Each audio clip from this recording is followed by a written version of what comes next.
My wife and I recorded a song here in this room called When I Look Up. It's available over on my wife's YouTube channel, Lana Green Music. You can click a link in the description below if you want to listen to the entire song itself.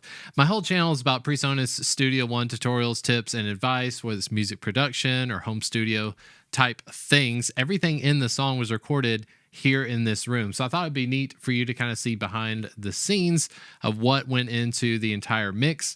Some of the plugins and virtual instruments that I chose to use in that song. I'm going to go through every single track to let you know, hey, maybe there's some tidbits you might pick up along the way. So like I said, if you want to listen to the song in its entirety, there's a lyric video that's over on my wife's YouTube channel, link in the description. But for now, let me just play what is our last full chorus going into a solo section so you can get a little bit of the song here and now. When I look up, when I look up, when I look up, when I look up, He will provide and fill my cup.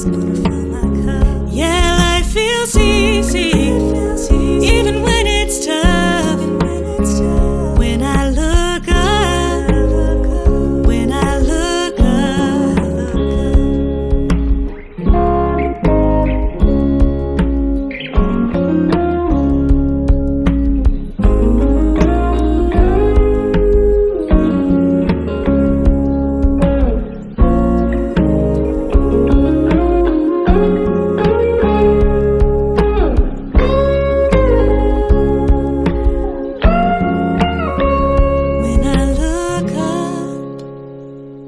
satisfied. Okay, so that in a gist is the song. You can listen to the full version over on my wife's channel, but let's break down all the tracks. First thing I want you to notice is this isn't a complex mix. So one of the goals of me doing this YouTube channel is to be more productive. I want you to be able to make more music. I certainly want to be making more music. And for years and years, I've been bogged down by feeling like I didn't have the right type of gear. And one thing you just need to know off the bat is when you're chasing after gear or you feel like you can't record that song just yet that you want to because all you have is an SM57, you don't have the Neumann TLM 103, all those limitations are going to keep you from making music. So I've really been trying to be intentional about pushing through and trying to get more songs out this year than ever. Now, I don't want to be just throwing stuff out there to be throwing it out. I want to intentionally have as much time as I can dedicated to getting the most out of the tracks. But I'm not going crazy with hundreds and hundreds of tracks. So what you can see is on the screen, we have all of these light blue tracks. These are all of the vocals. We have a Lana lead vocal. We have a harmony, and then we have these oohs. I've covered this in several of my other videos talking about how to quantize specifically. You'll get a lot of insight into how I went through and mixing all of that. But just keep moving down the tracks. For the drums, this is an important one. For the drums, I'm using Superior Drummer 3. Now, why would I use Superior Drummer when I have this drum set here in the room? Well, I did record a drum take through this, and I did it a couple of different ways, and nothing was really sitting right. I felt like I was just needing some inspiration, specifically when it came to the groove. And one of the things I love about Superior Drummer is this plethora of grooves you have available to you in the library. So all of these down here, these are fills, drum patterns, all sorts of different styles and genres. So it was meant to be kind of an inspirational moment of what could I be playing on the drums to fit this song. And I ended up just liking the sound of the drums themselves. I thought, well, hey, this might even do good for YouTube's sake, that you can be able to hear these quote unquote fake drums in the context of a very simple acoustic organic mix. But we'll get back to that in a little bit. Bass as well is recorded here in this room. We're using the Austin P bass, of course. My acoustic guitar, I chose to do something I haven't done with these microphones just yet. I use my NT2A. This is a large diaphragm condenser mic. And I use my Neumann TLM 103. These are both large diaphragm condenser mics I used in a stereo configuration. So the acoustic track right here, your main acoustic track, this is an acoustic stereo recorded track. Just take a listen to the chorus right here.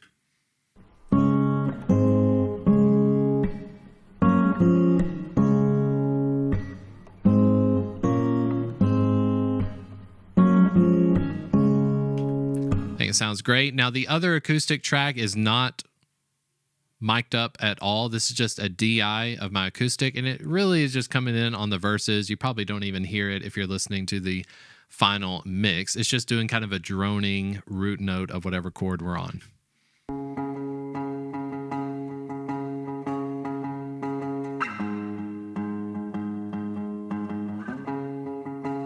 All right, we'll come back to that. And then on the guitar, this is the electric guitar. I did have more electric guitar tracks available. I was playing around. This is my Stratocaster, which you may not be able to see. It's right behind me here in the room. My Fender Strat was plugged straight into my Strymon Iridium, and I believe I also had my Ibanez Tube Screamer on.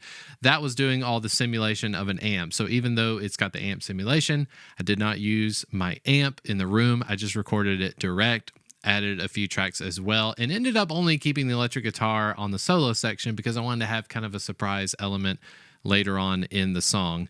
Then you have a couple of Rhodes. These kind of like electronic piano instruments that are just straight from Presonus Studio One. So when you download Presonus Studio One, you should have the Presence VST.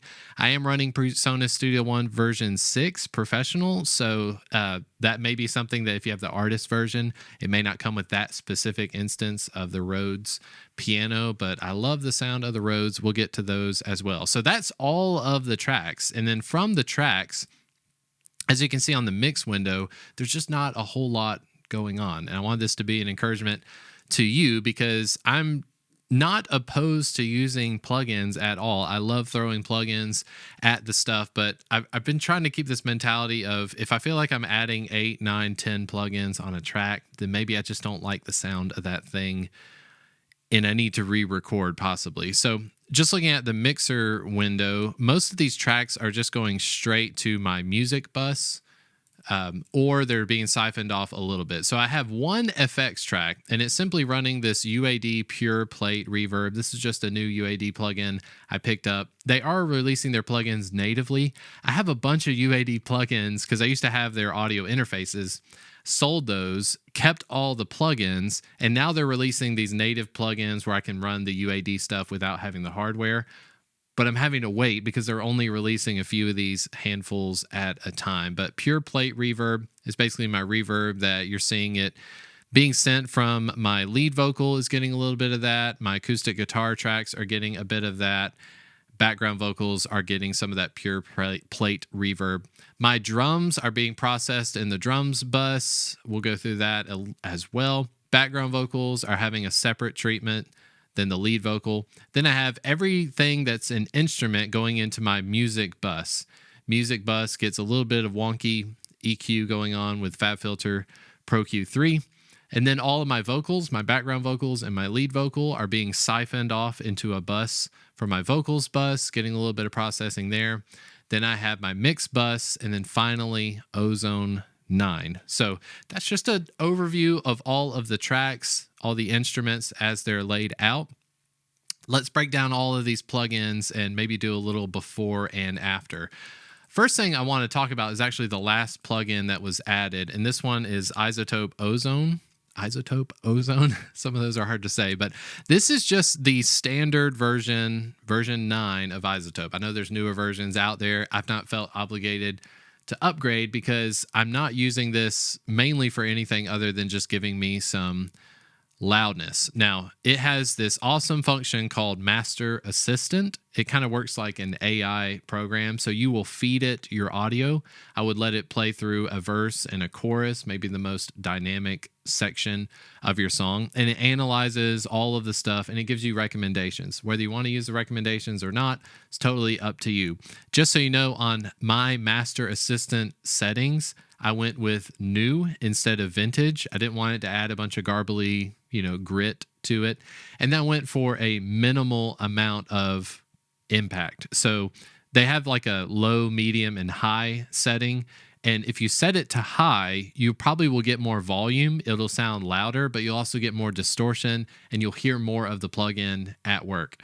I want Ozone to act in as minimal a way as possible. I don't mind if my song is 2 or 3 decibels quieter than a John Mayer song. I'm not competing against John Mayer, but I want to maintain as much of my mix as possible. So the Master Assistant does its thing. It basically gives me this EQ telling me I have too much low end, which is totally fine. We're boosting a lot of these upper mids and treble as well. The dynamic section is not being used. Dynamic EQ, doesn't like we have anything going on there. Dynamic EQ is taken out a little bit down here where we're right below 300 hertz. Again, that's going to be like a muddy region. Mostly every mix is going to have that kind of stuff. And then the maximizer is basically what Izotope is using to get us some volume. So when I am, let me go ahead and take this off real quick. I say real quick. Now it's not quick. All right, so here is my mix without Izotope Ozone, okay?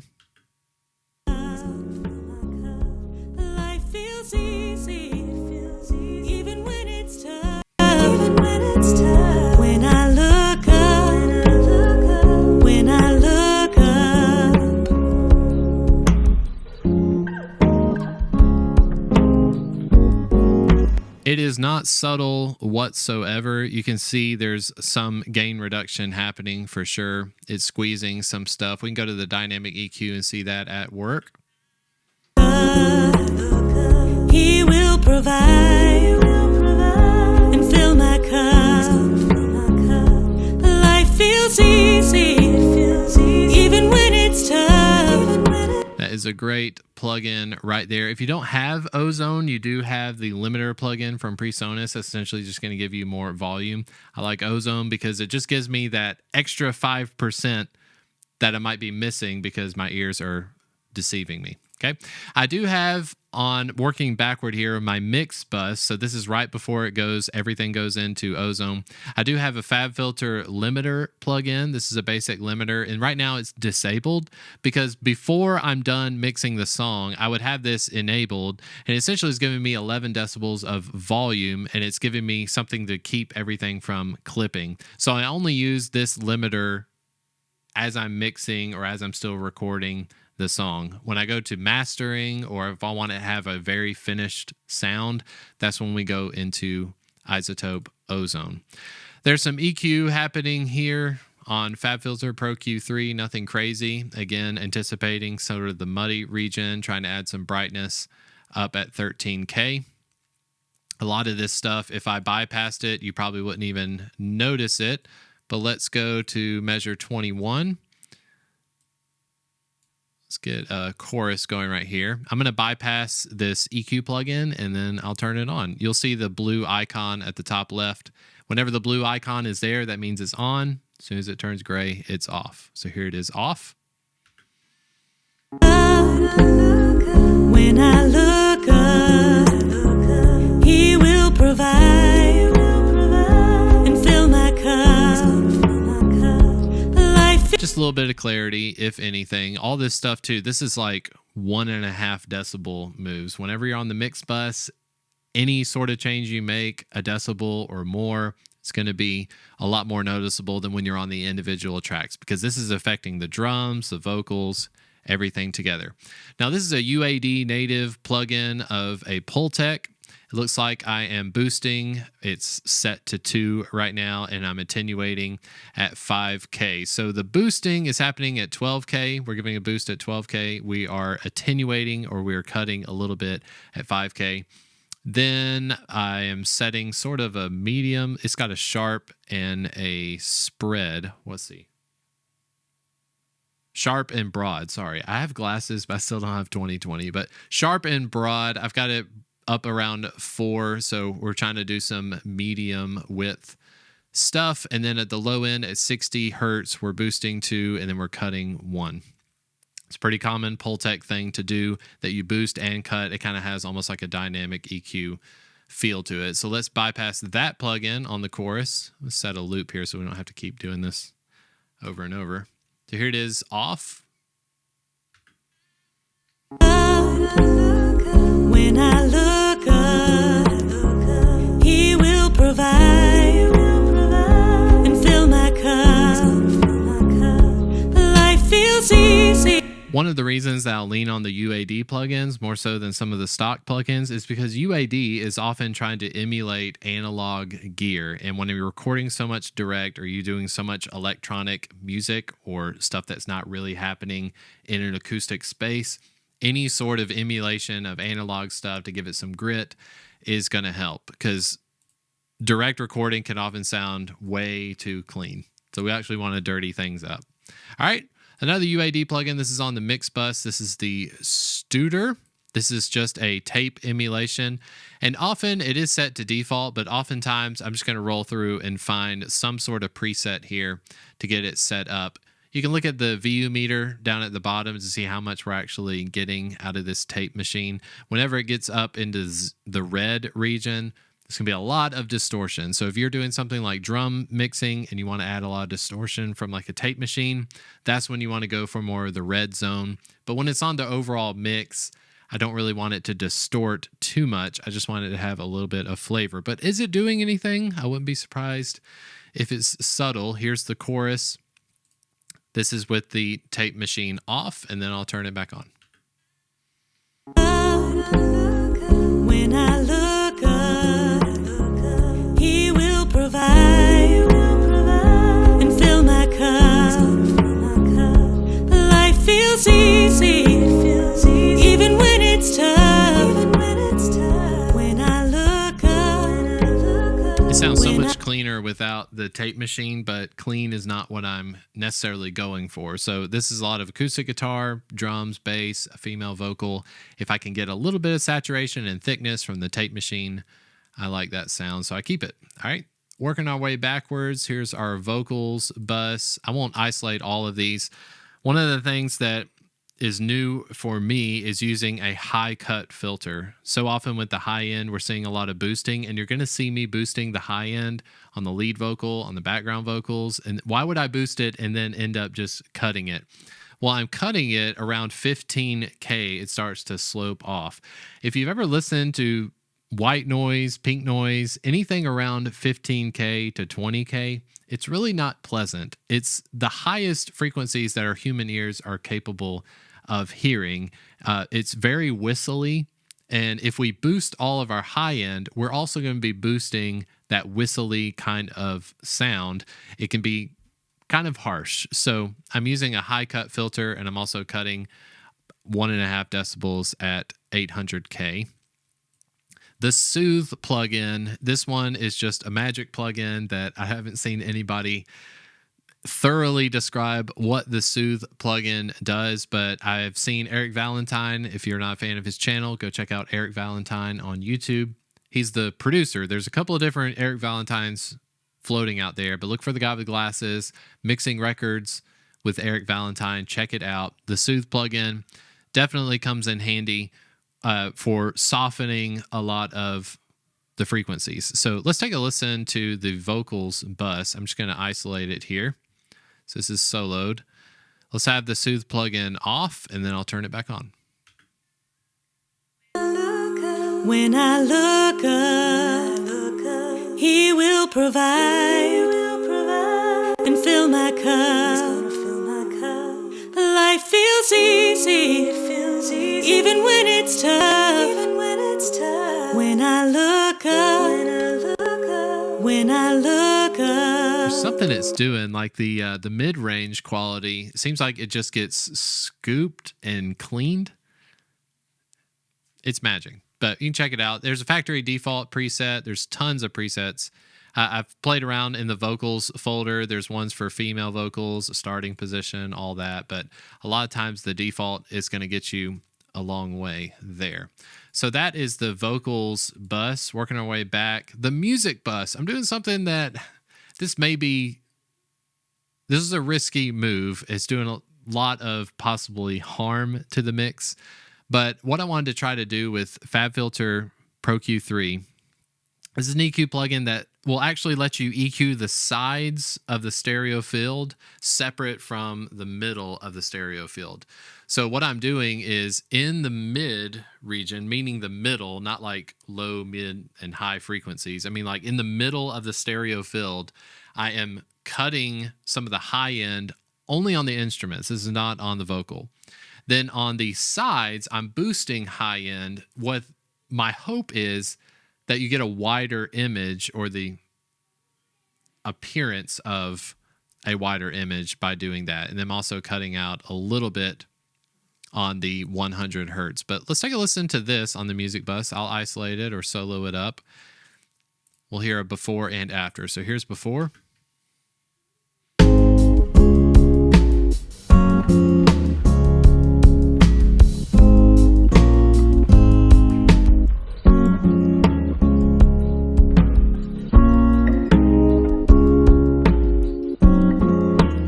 So it feels like everything just kind of went a little bit. Like, it's not major. If you're wearing headphones, you'll definitely hear this, but it's like a 10 to 15%. Things just got a little bit wider. The problem is when you're messing with this mid-side type stuff, a lot of the phasing can get a little wonky. So if somebody's listening on a one speaker setup, or imagine just a mono speaker somewhere, or listening to your phone, don't be surprised if some of your instruments sound like they just vanished, because we are doing a lot of phase messing stuff. Okay? Can't think of the word. We're doing a lot of phase manipulation. Background vocals. Again, we have Soothe doing some stuff on the high end. We're using this Fabfilter reverb plugin that's set to less than a 1 second length. Okay, a little bit of brightness, character, distance. This was a vocal to mix glue. Yeah, that's what it says. Vocal to mix glue preset. And you can play around with these functions if you want to. Let's take a listen to this without. So this is just the background vocals isolated. No reverb. When I look up, when I look up, when I look up, He will provide. This is one of those things where we're recording in this small bedroom. Why would you want to make it sound like a small bedroom? I think it sounds kind of like a bathroom effect, but anything you're doing that's less than like 1.5 seconds on your reverb, you're emulating a small ambient space. It's going to sound like maybe you're in a bathroom. You'll hear that a lot on modern productions. I don't want the background vocals to be as clear, and I don't want them to be as bright as my lead vocal. So that's why I'm choosing to do that kind of reverb move. And then there's just a standard Presonus EQ plugin. I am using a dynamic EQ setting here up in the higher frequencies, and this is effectively acting like a de-esser for me. Here is before. When I look up, He will provide. He's gonna fill my cup. It feels easy. Real subtle. Barely even moving there. We're all about the subtlety, okay? Okay, so on the drums bus, the main thing I'm trying to do is trying to take the Superior Drummer, the fake drums. I'm trying to add some grit and do a little bit of processing. If you load a preset on Superior Drummer, it will have some mixing. They'll even add reverb, compression, all that sort of stuff. For the most part, I'm not loading presets. I'm just switching out the snare drum. I'm switching out the kick drum to be what I want it to be. I've got the Universal Audio 1176. Then I'm following it up with a Neve preamp that's doing a little bit of boosting on some low end and low mids. And then I'm using Fabfilter Saturn. I want to shout out this one. This is kind of like the red light dist program or plugin that you use on Presonus Studio One. Let's take a listen to this before and then after. These are just the drums. Here's before.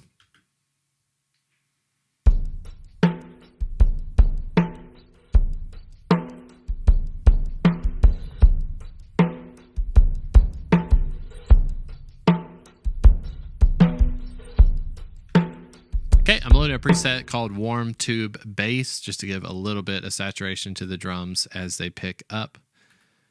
Then we have this effects vocal, which is a pure plate reverb. The reverb time is somewhere between 1 and 2 seconds right there. Got it going to the vocals. If I just play the entire mix and I mute the reverb, here's what it sounds like.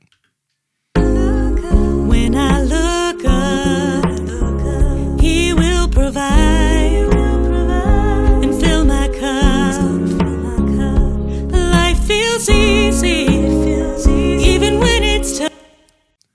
Okay, so now I'm on the virtual instruments. We're going through track by track. So once we're done with the buses, now these Presence VSTs that I'm using, this is a suitcase full vintage coming from a Rhodes suitcase preset. If you don't have Presence and you have Studio One, make sure you go into Studio One installations, download Presence. It's got a ton of virtual instruments that are all completely usable.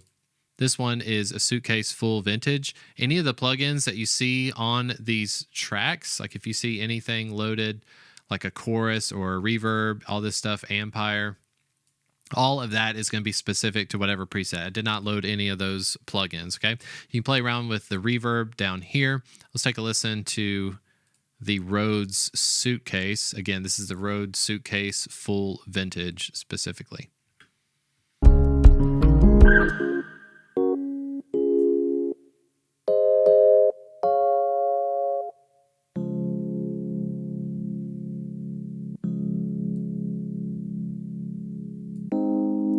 I really like this one because of the movement. So when you have acoustic instruments, when you have drums and bass, everything can end up being so mono that when you have some movement, something that's got some modulation to it. Before, we didn't have the Rhodes sound, and it was just this. I can go ahead and take those out. It just felt like something was missing. Here was before we had the Rhodes. When I look up, the worries fade. When I look around, I feel afraid. Just gives a little bit of movement there. Working my way up, here is the guitar solo section. You can see EQ plugin just rolling off a bunch of low end that's not even there anyway. It's just a habit just to use a low cut filter. I'm scooping out a lot of mid-range from the low end. If you listen to the song Something Like Olivia from John Mayer, that whole album, like I think it was Born and Raised, could be getting that wrong, but that era, the John Mayer stuff, that to me is when Lana is writing a song, that's the soundscape that I'm imagining she's writing to. It's very acoustic friendly. It's using a lot of kind of vintage tones. So on the electric guitar, I don't want it to be bright. I want it to sound like it's in an ambient space. I'm compressing a lot of it with this distressor plugin from UAD. You'll see that doing its work here. Let me play a little bit before and after.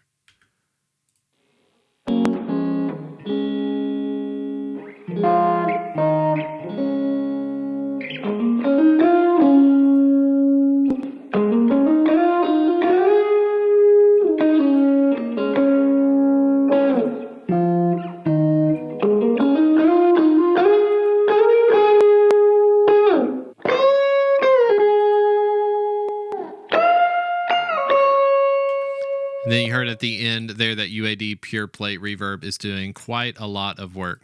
Everything else, we're going to be zooming through these pretty quick because there's not a whole lot going on. I've got the LA2A plugin on the acoustic guitar. Anytime I'm using the LA2A, I like to shoot for at least 3 decibels of peak reduction. You'll hear that on the mix as well. Here's the acoustic guitar by itself.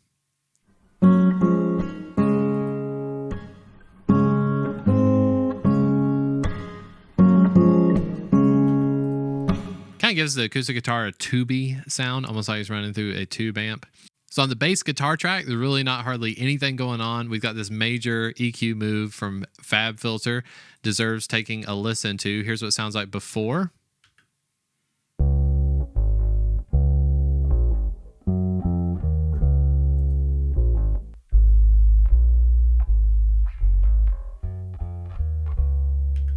It's important when you're mixing bass, listen to it in context with the drums as well, and you'll kind of be able to hear how it fits in with the set. So here's just the drums and bass together. I'll do the no EQ first, and then we'll add the EQ in for the bass.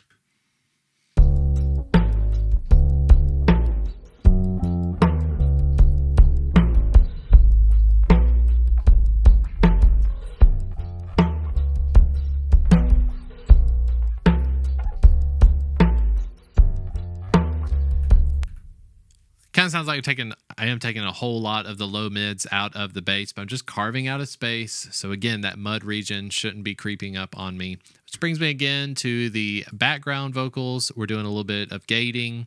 We're doing a high pass filter on the background vocals. And then this is just a basic compressor setting on total control with Fabfilter Pro C2. It's a great compressor if you want to check that out. Just like the EQ plugin, doesn't add a lot of flavor, but it does what it's supposed to do. Very surgical there. Those are going to be the same for all of the background vocals. And then the lead vocal, it's got a gate plugin. We're doing a major amount of boosting on the top end because the lead vocal, whenever we're compressing, all that kind of stuff, we start to miss some of the consonants that Lana was singing. So this went in after the fact, writing 6 decibels at 4K, then doing a high shelf boost. We've got an 1176 compressor set up, doing its work on, especially when she gets more dynamic toward the choruses. An LA2A doing the same thing that I was talking about before, taking off about 3 decibels of compression, and then an instance of Soothe 2. So if I took off all of the plugins on the lead vocal, here's what it sounds like. When I look around, I feel afraid. When I look up, I see 'em fall. When I look around, I see prison walls. Can sound a little bit sibilant, but again, in the context of the mix, we don't lose any of those consonants as well. So that is the mix. Again, if you haven't listened to the song yet, go over to Lana Green Music on YouTube. Check out the link in the description. You can listen to that song there. And if you have any questions, feel free to let me know in the comments section. If you haven't recorded a song in Presonus Studio One and you're interested in it, tons of videos on my channel, how to record your first song, stuff on audio interfaces, getting set up and running. And as always, feel free to drop a comment in the comment section if you need some help. Thanks so much for watching, and I'll see you at the next one.